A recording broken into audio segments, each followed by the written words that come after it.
Hello दोस्तों, कैसे हो आप लोग?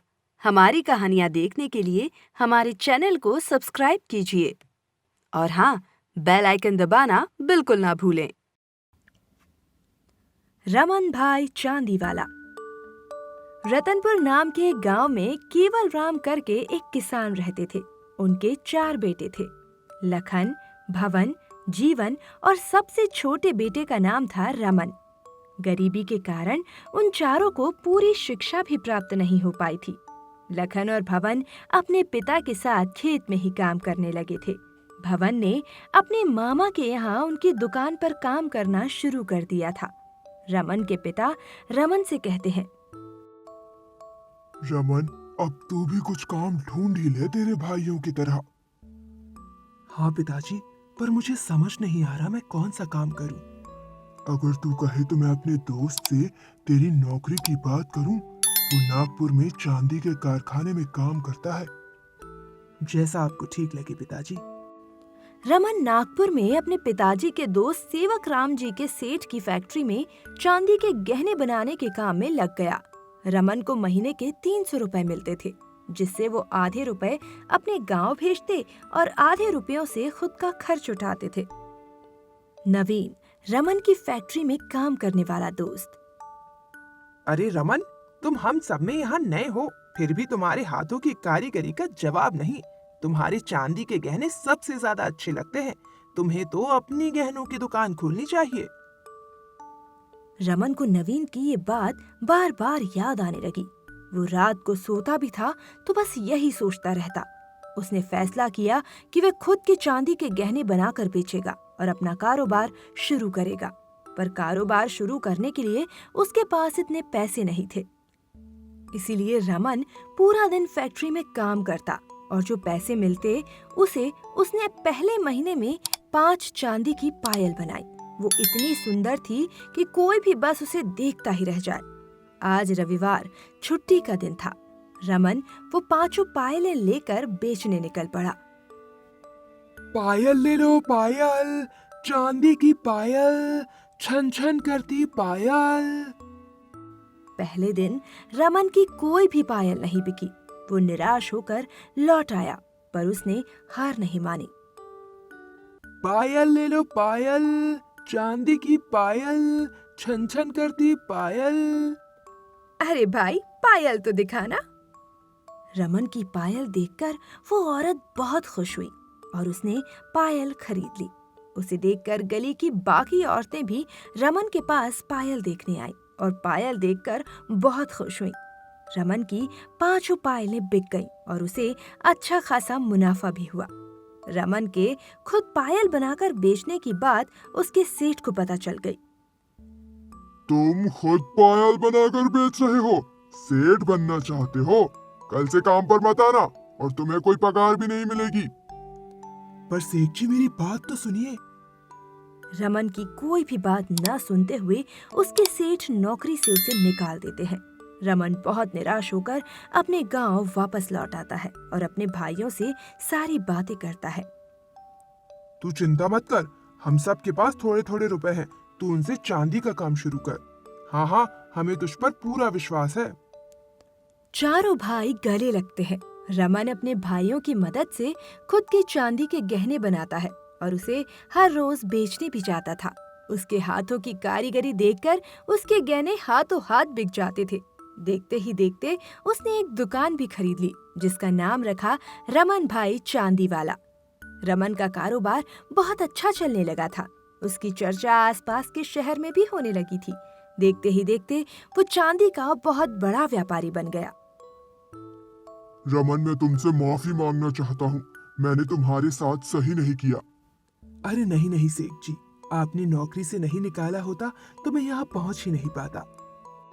तुम्हारे जाने के बाद फैक्ट्री का काम भी सही नहीं चल रहा। अगर आप बुरा न माने तो मैं ये फैक्ट्री खरीद लूं। सेठ जी वो फैक्ट्री जहाँ रमन एक वर्कर की तरह काम करता था, उसे बेच देते हैं। रमन ने उस फैक्ट्री को फिर से आगे लाने में बहुत मेहनत की और उस फैक्ट्री को आसमान की ऊंचाइयों तक ले आया। यही नहीं, उस फैक्ट्री में काम कर रहे वर्कर्स को भी अच्छा घर, उनके बच्चों को अच्छी शिक्षा और कई सारे वर्कर्स के बेटियों की शादियां भी कराई। वो अपने भाइयों की गई मदद को कभी भी नहीं भूला। उसने अपने तीनों भाइयों को अपने ही व्यापार में शामिल कर लिया। शिक्षा।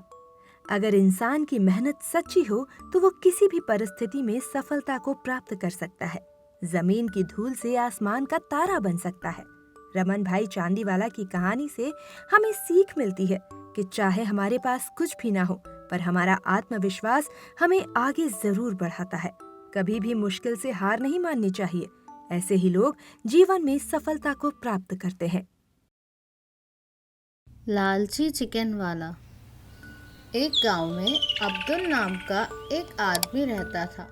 वह अपनी पत्नी के साथ एक छोटे से घर में रहा करता था। अब्दुल का गांव में एक चिकन शॉप था जो अब्दुल के रोजी रोटी का साधन था। अब्दुल का परम मित्र रहीम जो एक पोल्ट्री फार्म चलाता था। अब्दुल हमेशा रहीम के पास ही मुर्गियां खरीदता था। दोनों मिलजुल कर काम किया करते थे। अब्दुल हर रोज सुबह जल्दी उठकर स्नान करके नमाज करता और रहीम के पोल्ट्री फार्म जाता था। अब्दुल रहीम के पास जाकर मुर्गियां खरीदता और कहता, रहीम भाई, हमेशा की तरह 200 की मुर्गियां देना। हाँ अब्दुल, दे रहा हूँ, 20 मुर्गियां ही ना, देता हूँ भाई। और ऐसे रहीम अब्दुल को मुर्गियां दे देता है और अब्दुल वहाँ से अपनी सारी मुर्गियां लेकर गाड़ी में रखकर दुकान चले जाता है। दुकान जाकर अब्दुल अपने मुर्गियों को बेचना शुरू करता है। आओ भाई आओ, सस्ते में मुर्गियां ले जाओ। और गांव के सभी लोग अब्दुल के यहाँ ही चिकन खरीदने आते थे। शाम तक अब्दुल की सारी मुर्गियां बिक जाती हैं और शाम को अब्दुल घर के लिए सब्जियां खरीदकर अपने पत्नी के पास जाता है। हर दिन की तरह एक दिन अब्दुल रहीम के पास पोल्ट्री फार्म जाता है। पोल्ट्री फार्म जाकर वहां देखता है कि पास गांव का एक व्यापारी मनोज रहीम के पास ही मुर्गियां खरीदने आता है।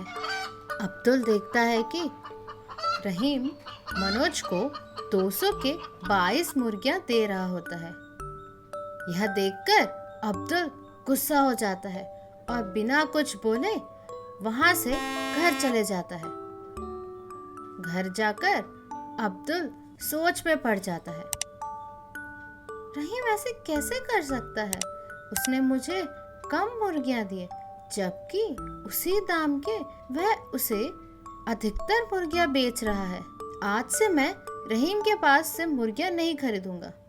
अब्दुल इसका कुछ उपाय निकालने का सोचता है और कुछ समय में बोलता है, क्यों ना मैं अपना एक पोल्ट्री फार्म खोल लूं और चिकन भी बेच सकता हूँ।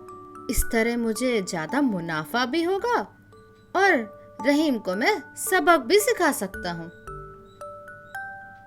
अब्दुल ऐसे सोचता है और कुछ ही दिनों में अपना एक पोल्ट्री फार्म और एक चिकन का भी व्यापार शुरू कर देता है। और इसी तरह कुछ ही दिनों में उसका आदाय बढ़ता ही चला गया। अब्दुल उसके बढ़ते हुए आदाय को देखकर बहुत ही लालची हो जाता है। अब्दुल अपना यह आदाय को चौगुना करने के लिए उपाय निकालता है। वह पास के शहर से मुर्गियों को अधिकतर जल्दी से बढ़ाने के लिए एक दवाई मंगाता है। अब्दुल यह दवाई मुर्गियों को देता था, जिससे उसकी मुर्गियां जल्दी बढ़ जाती थी और स्वादिष्ट चिकन भी देती थी, जिससे गांव के लोग अब्दुल के पास से ही चिकन खरीदना शुरू कर देते हैं। कुछ ही दिनों में अब्दुल का व्यापार चौगुना हो गया और देखा जाने लगा कि गांव के लोग अब्दुल के पास से चिकन खरीदकर बीमार पड़ रहे हैं। इस सब को रहीम ध्यान से देख रहा होता है और रहीम सोच में पड़ जाता है। ऐसे कैसे हो सकता है? कुछ ही दिनों में अब्दुल ने अपना आदाय ऐसे कैसे बढ़ा दिया? दाल में कुछ काला है, जाकर देखना ही पड़ेगा। ऐसे सोचकर रहीम आधी रात में चोरी छुपे अब्दुल के पोल्ट्री फार्म में घुस जाता है और देखता है अब्दुल मुर्गियों को इंजेक्शन देता है, जिससे उसकी मुर्गियां जल्दी ही बढ़ जाती है। यह सब देखकर रहीम चौंक जाता है। अगली सुबह रहीम सरपंच को जाकर यह सब बता देता है।